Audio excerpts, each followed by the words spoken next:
সাকিব ভাই আর ইকবাল ভাই ওনারা যে জানে জিগার বন্ধু এটা জানেন। আমি যদি আপনারা প্রশ্ন করি যে সাকিব এই সাকিব খানের জন্ম দিল কিরা? সাকিব খানের যদি লক্ষ কোটি হাজারো ভক্ত থাকে সাকিবিয়ান একদিকে আর ইকবাল ভাই একদিকে, পুরো ফিল্ম ইন্ডাস্ট্রি যেখানে সাকিব খানের আশেপাশে কেউ নাই, সবাই সরে গেছে গা, সেখানে ইকবাল ভাই আগে আসছে। আর যারা এই যে সাকিবিয়ান করে না, আমি মনে করি ওরা আসলে সাকিবিয়ান ওদেরকে টাকার বিনিময়ে আসলে ক্যামেরার সামনে দাঁড়া করে দেয়। সাকিব ভাইরে যদি ইকবাল ভাই দুটা থাপ্পড় মারে, মনে যদি লাত্তিও মারে, আমি মনে করি এই সাকিব খানের যে ফ্যান প্লাস ওর পাকনামি না করা উচিত।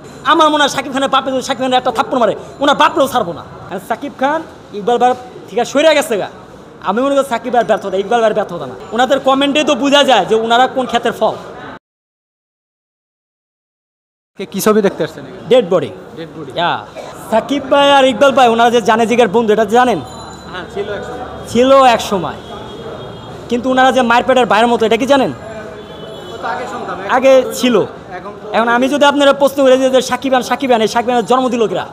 আমার বলেন, আজ থেকে 12 বছর আগে সাকিব খানের অস্তিত্ব ছিল? সাকিব খান নামে ভক্তদেরকে উদ্দেশ্য করে বলতো যে সাকিব খান ছিল না, খালি এক বলতো সাকিবের ভক্ত। কিন্তু সাকিব খান যে শব্দটা আসলো কোথায় থেকে? এটা জন্মই তো দিল ইকবাল ভাই। আমি মনে করি যে সাকিব খানের যদি লক্ষ কোটি হাজারো ভক্ত থাকে সাকিবিয়ান একদিকে আর ইকবাল ভাই একদিকে, ওই ইকবাল ভাইয়ের মনে করেন যে হাতের এক আঙ্গুলের সমান ওই ভক্তদের ওই পাওয়ারটা নাই। তার প্রমাণ আমি দিয়ে দেই, 2017 সালে ফিল্ম ক্লাবে সাকিব ভাইয়ের বিরুদ্ধে গেছিল গা, পুরো ফিল্ম ইন্ডাস্ট্রি যেখানে সাকিব খানের আশেপাশে কেউ নাই, সবাই সরে গেছে গা, সেখানে ইকবাল ভাই আগে আসছে। কই ভক্তদেরকে ওই সময় একটারও পাইলাম না। ওই ফেসবুক আছে, ইন্টারনেটের যুগ আছে, ওই দুইটা পোস্ট মাইরে দিব যে সাকিব ভাই আপনি যতদিন আছেন, সূর্য যতদিন জ্বলবে, এই ভালোবাসা ততদিন চলবে, এইটাই প্রকার। পাশে তো একদিনও আইতে দেখলাম না, রাস্তায় তো কারো নামতে দেখলাম না। তিনি সেই ফিল্ম ইন্ডাস্ট্রি থেকে ফিল্ম ক্লাবে গেছে, দেখছে যে অবস্থা খারাপ, সাকিব বেড়ে নেয় নায়িকা, তারা ডাইরেক্ট বলছে তুমি বাসায় চলে যাও। আমি যাই দেখে এই অবস্থাটা, যেন দেখছে যে সাকিবের প্রতি একদম ক্ষিপ্ত। ইকবাল বাসায় আইসে 1700 প্লপ পাই না, ওইখানে গেছে কোন ক্লাস সাকিবের গায়ে হাত দিবি, এটি ভুলে গেছেন ভাই? সাকিবানরা বললো আমি ভুলি না, যারা প্রকৃতপক্ষে সাকিবান তারা কখনো ভুলবে না। আর যারা এই যে সাকিবান করে না, আমি মনে করি ওরা আসলে সাকিবান ওদেরকে টাকার বিনিময়ে আসলে ক্যামেরার সামনে দাঁড়া করে দেয়, এর জন্য এইগুলো কাজ করে বলায়। তো আমি মনে করি যে সাকিবান জন্মটাই দিয়েছি ইকবাল ভাই।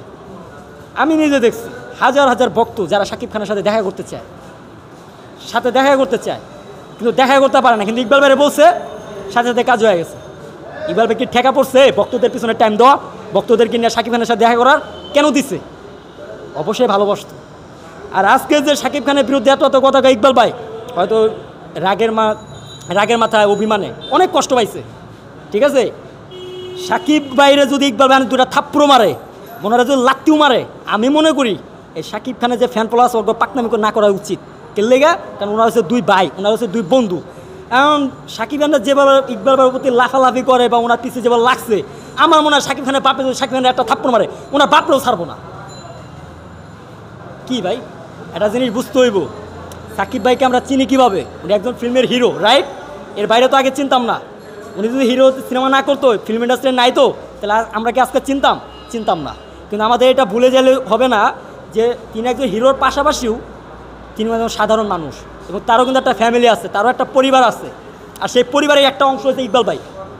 আজকে ইকবাল ভাই নাই দেখেই তো মনে করেন যে কই একটা সিনেমা তো দেখলাম না আগের মতো। ইকবাল ভাইয়ের সাথে যতগুলো কাজ ছিল, পাসওয়ার্ড কি ফলপ খাইছে, super duper hit. Eid Mubarak গান দেয়া, তারপর পাগল মন গান দেয়া, সবগুলো super duper hit. Shooter cinema একটা সিনেমায় করে, যেখানে বসগিরি আর শুটার আইছিল 2017 সালে। শুটার সিনেমা পেয়েছে 170টা হল, আর বসগিরি পেয়েছে 30টা না 35টা। একটা সিনেমা যদি ভালো না হইতো, তাহলে 170টা 65টা হলে এভাবে সিনেমাগুলো নেয়? আমার বুঝান, সিনেমা অবশ্যই ভালো ছিল।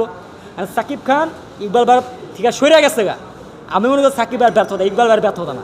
কারণ ইকবাল ভাই আইবো যাইবো, তাতে ওনার যায় আসে না। আল্লাহ তালা ওনারা অনেক দিচ্ছে, অনেক ভালোবাসার মানুষ আছে ওনার পাশে আছে। আর সবসময় ইকবাল ভাই সলিড কথা বলে, সত্য কথা বলে, এবং উপযুক্ত কথা বলে দেখেই আজকে ওনার পিছনে লাগে। আমি দেখি মাঝে মধ্যে ইকবাল ভাইয়ের ভিডিওর কমেন্টে ঢুকিয়া ওনার পোস্টার নেওয়া, ছবি নেওয়া, মানে কিছু পাবলিক আছে উল্টাপাল্টা কমেন্ট করে, পোস্টার ডিজাইন করে মর্গে আছে, এ আছে, সে আছে, এগুলো করা আসলে ঠিক না। ওনাদের কমেন্টে তো বোঝা যায় যে ওনারা কোন ক্ষেতের ফল, এটা আসলে ঠিক না। উনি একজন সিনিয়র ব্যক্তি, হ্যাঁ মানলাম ওনাকে আমার ভালো লাগতেছে না, ওকে ফাইন, আমি ইগনোর করবো। আজকে আমাদের যে যুব সমাজে যে এই ধ্বংসের কারণ, তার অন্যতম কারণ হচ্ছে এগুলা। এই কিছু প্লপাইন আছে যে আমরা আসলে মনে করি যে শিক্ষিত না, আসলে না।